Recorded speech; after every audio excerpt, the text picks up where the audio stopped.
দেখা যায় কয়েকজনকে জড়ো করে দিচ্ছে, কোনো জায়গায় দিচ্ছে না, কিন্তু মাতৃভূমি তাদের সেই কর্মকাণ্ড এখন পর্যন্ত সুন্দরভাবে সুচারুরূপে পরিপাটি রূপে চালিয়ে যাচ্ছে এবং যতদিন যাচ্ছে তার অগ্রগতি আমরা লক্ষ্য করছি।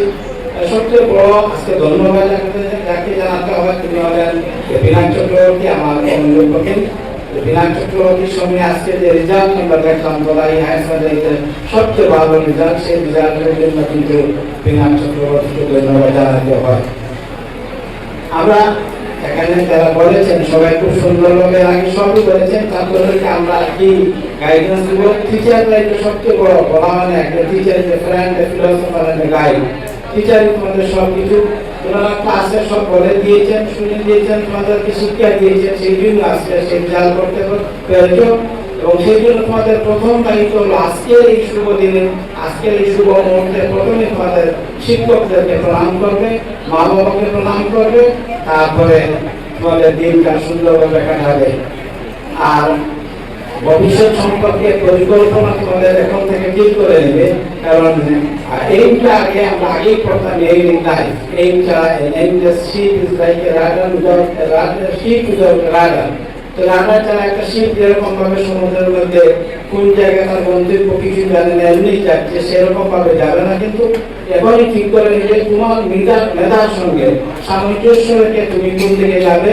মা বাবার পরামর্শ নিবে অবশ্যই, কিন্তু সেই সঙ্গে শিক্ষকদের পরামর্শ নিবে। তারা এতদিন পড়িয়েছেন তোমাদেরকে, তোমাদের মেধা সম্পর্কে তাদের যথেষ্ট ধারণা আছে, তুমি কোন দিকে গেলে সাকসেসফুল হতে পারবে সেটা সম্পর্কে তাদের সম্যক জ্ঞান রয়েছে।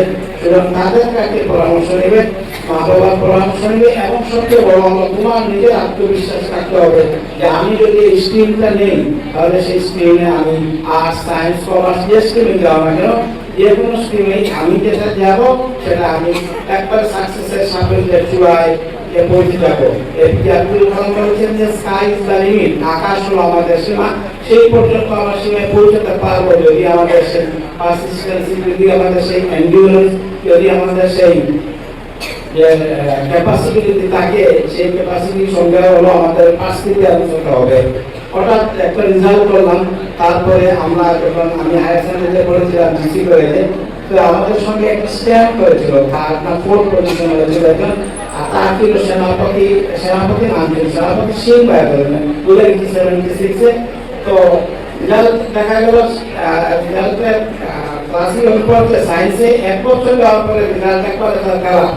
তো আমাদের চূড়ামণি সিং বলে ফিজিক্স একজন টিচার ছিলেন, তিনি বলেন কি সেনাপতি জিমাই গেলাই নিয়ে করে মাঝখানে আইয়া, সেনাপতি তুমি ফিউচার একজন সেনাপতি, কিন্তু তুমি 1 বছর যাওয়ার পরে দেখা যায় তুমি তো একদম জিমিয়ে পড়েছো, তোমার আশা করা যায় না তুমি একটা ভালো রেজাল্ট করবে। তো সেটা আমাদের কনসিস্টেন্সি থাকতে হবে, যে রেজাল্ট করেছে সেটা ধরে রাখতে হবে। এবং শুধু ধরে রাখতে হবে না, সেটা আরো যাতে উত্তর বৃদ্ধি পায়, উত্তর আরো বেশি যত ভালো রেজাল্ট করতে পারো সেদিকে তোমাদের এফোর্ট রাখতে হবে। সেই সঙ্গে তোমাদেরকে নীতি নৈতিকতা সম্পর্কে তোমাদেরকে খেয়াল রাখতে হবে। স্কুলে সেটা দেওয়া হয়, কিছু তার গুরুত্ব কম দেওয়া হয় নৈতিকতার উপরে।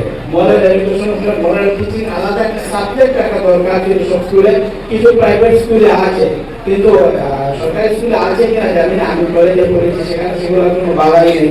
কিন্তু আমার মনে হয় সমাজে যেভাবে লাগে ছোট বড় ভেদাভেদ কোনো কিছুই নেই, যেভাবে ছাত্ররা এখন বিরাট একটা উচ্ছৃঙ্খল একটা সমাজ সৃষ্টি হচ্ছে, এবং সেই উচ্ছৃঙ্খলতা রোধ করতে এখন থেকে যদি আমরা ছাত্রদেরকে সুন্দর একটা নৈতিকতা পাঠ স্কুল থেকে দিয়ে দেই, তো এইগুলো গুরুজনদেরকে শ্রদ্ধা করবে। আগে বলা হতো যে গুরুজনদেরকে শ্রদ্ধা করে সেটা আমাদের দায়িত্ব করতে, সেগুলো হস্তাক্ষর করে আমরা শিখতাম, এগুলো একদম এতগুলো গুরুত্ব দেওয়া হয় না। তো নৈতিকতার পাঠ কিন্তু সবচেয়ে বেশি গুরুত্ব। ভালো তোমরা রেজাল্ট করবে, ডাক্তার, ইঞ্জিনিয়ার, অধ্যাপক হবে, কিন্তু সেই সঙ্গে ভালো মানুষ হতে হবে। তোমাকে সবচেয়ে বড় যে জিনিসটা হলো ভালো মানুষ, ভালো সমাজ। ভালো সমাজ মানে ভালো দেশ এক এক করে গড়বে। এবং সেই সঙ্গে ভূপেন হাজারিকা বলেছিলেন যে মানুষ মানুষের জন্য, জীবন জীবনের জন্য, একটু সহানুভূতি কি মানুষ পেতে পারে না। তো তোমার শিক্ষা হোক মানুষের জন্য, শিক্ষা হোক সমাজের জন্য, এবং শিক্ষা হোক দেশের জন্য। শুধু শিক্ষা তোমার আমার তোমার ব্যক্তিগত লাভালাভের জন্য যদি সেই শিক্ষাগুলি হয়, তাহলে সবাই এক একজন ইমারত কারা করবে, সবাই কিন্তু সেই ইমারতের মালিক তুমি হবে। তোমার কাছ থেকে সমাজ কিছু পেলো না, যে সমাজ তোমাকে অনেক কিছু দিল, যে শিক্ষক সমাজ তোমাকে দিল, যে শিক্ষা প্রতিষ্ঠান তোমাকে দিল, যে মা বাবা যা তোমাদেরকে দিলেন, তার প্রতিদান তারা কিছুই পেলেন না। তাই সবাই তোমাদেরকে হতে হবে, আগে ডাক্তার হও, ইঞ্জিনিয়ার হও, সায়েন্টিস্ট হও, যাই হও না কেন, সেই সঙ্গে তোমাকে প্রকৃত মানুষ হতে হবে।